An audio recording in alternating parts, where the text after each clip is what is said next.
네, 반갑습니다. 한국경제TV 1호 전문가 홀짝 박사 김우석입니다.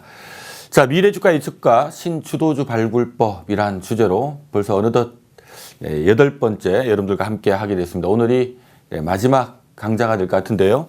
자, 오늘도 지난 시간에 이어서 산업에 대한 남아있는 기간 얘기들 마저 좀 얘기를 나눌까 합니다. 그동안 이 시간을 통해서 이제 미래주가를 예측하는 방법, 요 방법을 바탕으로 해서 투자하는 방법, 매매하는 방법에 대해 설명을 드리고 있고요. 이번 마지막 시간은 우리가 시장에서 직접 사고 팔고 매매나 투자를 대상으로 하고 있는 이 산업에 대한 이해를 좀 도와드리고요. 특히 산업별 이 적정 PER 개념에 대해서 좀 설명드리고 있습니다.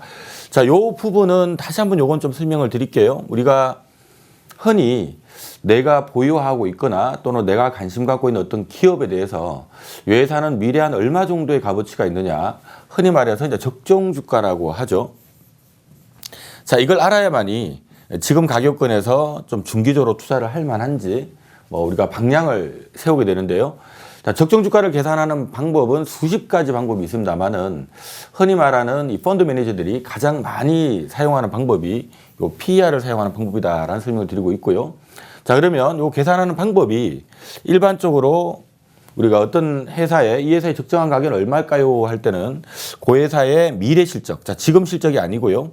가까운 미래 실적에다가 이 회사는 버는 거 대비 이거 미래 실적 대비 한 몇 배 정도가 적당할까? 여기다 이제 적정 PER을 곱하는 방법을 쓰거든요. 자, 그러면 이걸 통해서 이제 적정 가격을 알게 되는 건데, 그럼 적정 가격을 알려면 두 가지 도구가 필요한 겁니다. 이 회사의 미래, 가까운 미래의 실적이 한 얼마 정도 나오느냐라는 부분 하고요. 그 다음에 이 회사는 일반적으로 실적 대비 한 몇 배 정도가 적당한가?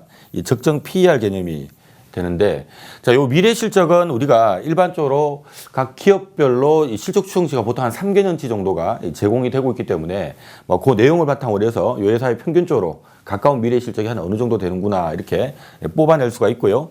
자, 문제는 이 적정 PER이 다 다르기 때문에 이게 좀 어려운 부분이다라는 얘기를 드리고 있습니다. 그래서 이 적정 PER에 대한 이해를 우리가 좀 하고 넘어가야 되는데요.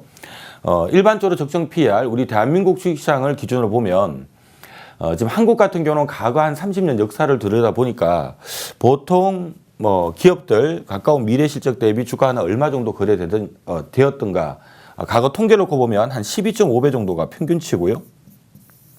자, 미국 같은 경우는 한 14배 정도가 평균치입니다. 한국이 어찌 본다면 조금 더 할인 거래를 받고 있다라는 얘기가 되는데요. 그럼 이제 이걸 기준으로 해서 어떤 기업들의 특징에 따라서 모든 기업들을 전부 다 가까운 미래 실적 추정치에다가 12.5배 하게 되면 적정 주가가 나오니까 이러면 좀 수월할 건데, 아쉬운 부분은 이게 평균이 12.5배라는 얘기고요. 우리 코스피든 코스닥이든 특히 코스피를 예를 들어서 본다면 코스피를 구성하고 있는 기업들이 엄청나게 많죠. 이 기업들의 평균, 그러니까 시장 평균이 12.5배지만 어떤 기업은 20배에서 거래되고요. 어떤 기업은 40배에서 거래되고 어떤 기업은 10배에서 거래되고 어떤 기업은 또 8배에서 거래되고 다 다르다는 겁니다. 그래서 우리가 도대체 이 기업은 몇 배인가, 이걸 우리가 어느 정도 파악을 하고 있어야 되는데요. 이 산업별로 보면 조금 비싸게 할증 거래 받는 산업도 있고요.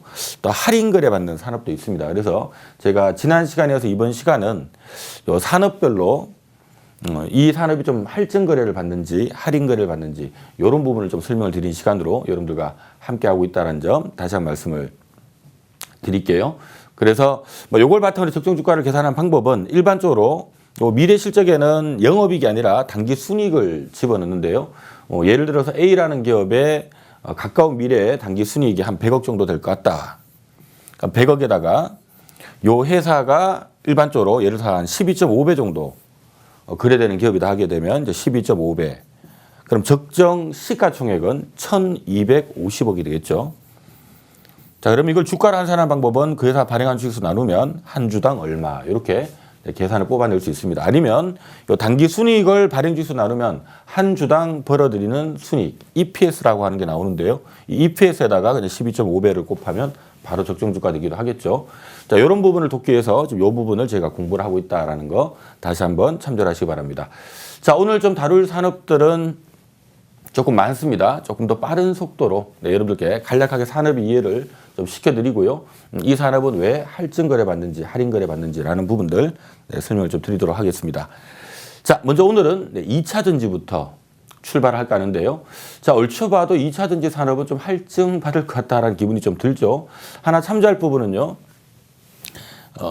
이 할증 거래를 받는 기업들은 일반적으로 좀 어떤 특징이 있냐면요. 이 시장 평균치 아까 12.5배라고 말씀드렸습니다.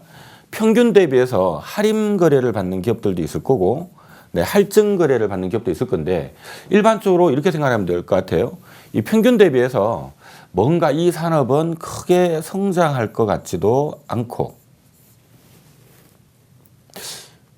앞으로 그러니까 미래에 크게 성장하지 않을 것 같으면 누가 할증해서 사진 않겠죠. 좀 성장하지도 않을 것 같고 성장하지 않는다는 얘기는 어찌 본다면 약간 성숙 단계에 들어와 있다라는 얘기가 되겠고요. 성숙 단계에 들어와 있다는 얘기는 경쟁이 또 치열하다. 뭐 이런 얘기가 되겠죠. 그러니까 여기에 해당되는 기업들은 일반적으로 좀 할인 거래를 받는 기업들이 많고요. 한편 좀 할증 거래 받는 기업들은 야, 이 산업 자체가 굉장히 좀 성장을 할 것 같다. 뭐 올해보다 내년 또 내년 대비 내후년 계속적으로 가깝게는 2, 3년 뭐 평균 3, 4년 길게는 한 4, 6년 좀 성장할 것 같다라는 이런 기업들은 아무래도 좀 더 주고 조금 더 주고라도 사고 싶은 마음이 들겠죠. 성장하는 기업들이 대표적으로 좀 할증 거래를 받는다라는 거 기억을 하시고요. 성장한다라는 얘기는 어찌 본다면 이익이 좀 폭발적으로 늘어날 가능성이 있다라는 개념이 되기도 하고요.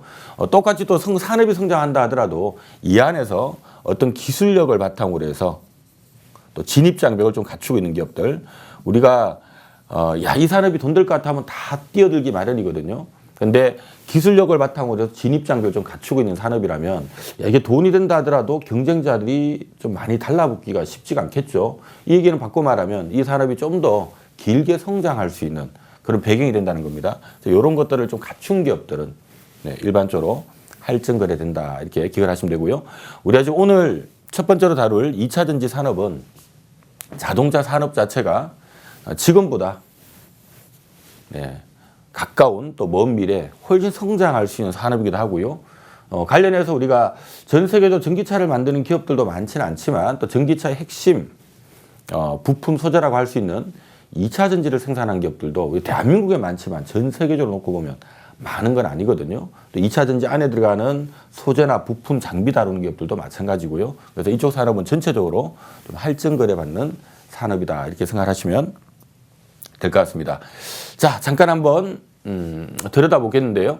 이 전기차 성장에 의심을 하는 분들은 없는 것 같아요. 지금 순수 전기차 내에서도 이 순수 전기차 비중이 지금 급격하게 지금 증가를 해왔고요. 앞으로도 이 속도가 더욱더 지금 가파르게 증가를 할 걸로 보고 있고요. 이게 전망치인데 전기차가 성장하는 데는 뭐 이걸 의심하는 분들은 없는 것 같아요. 단 이제 속도가 얼만큼 빠르게 가느냐의 문제지 성장에는 의심이 없다라는 거 참조를 하시고요. 자, 지역별로 또 업체별로 지금 전기차 시장 지역별로 놓고 보면 지금 중국을 중심으로 해서 그다음 유럽, 그다음 미국 순으로 일단 전기차는 지금 성장 속도를 보이고 있고요. 업체별로는 아무래도 지금 테슬라가 증설을 관련해서 많이 하고 있기 때문에 테슬라가 지금은 아직 전기차 비중이 크진 않습니다만은 앞으로 좀 이 증설 효과와 맞물려서 좀 폭발적으로 성장할 걸로 지금 시장에서는 보고 있습니다. 지금 이 전기차가 성장할 수밖에 없는 부분은요. 일단 유럽을 중심으로 해서 중국, 미국 등 이 주각 국가들이 규제를 많이 하고 있기 때문인데요. 그러니까 한마디로 지구 온난화를 막기 위해서 계속적으로 흔히 말하는 내연 기관차 비중은 좀 줄이고 이 전기차 비중을 좀 키워나가겠다라는 이런 전략을 갖고 있고요. 이 전략에 맞춰서 전반적으로 이 내연 기관차들 쪽으로는 앞으로 생산을 못하게끔 또 페널티를 내게끔 이렇게 자꾸 규제를 하고 있습니다. 하다 보니까 이런 것들이 결국 뭐 유럽 쪽도 뭐 앞으로 디젤 차량 뭐 진입을 못하게 도로를 못 다니게 한다든가 뭐 내연기관이 없는 도로를 만들라든가 또 내연기관 자체가 또 이 도로를 다니지 못하는 이런 어떤 일정들을 지금 다 갖추고 있는 상태고요. 중국도 여기에 맞춰서 이 전기차 신차 판매 비율을 계속 끌어올리겠다라는 부분이죠. 미국 같은 경우도 예전에 굉장히 좀 빠른 속도로 들어가다가 지금 뭐 트럼프 행정부가 들어오면서 약간 속도가 좀 주춤했습니다만은 지금 다시 바이든 행정부가 들어오면서 다시 예전으로 돌아가지 않을까 이런 기대를 좀 갖고 있는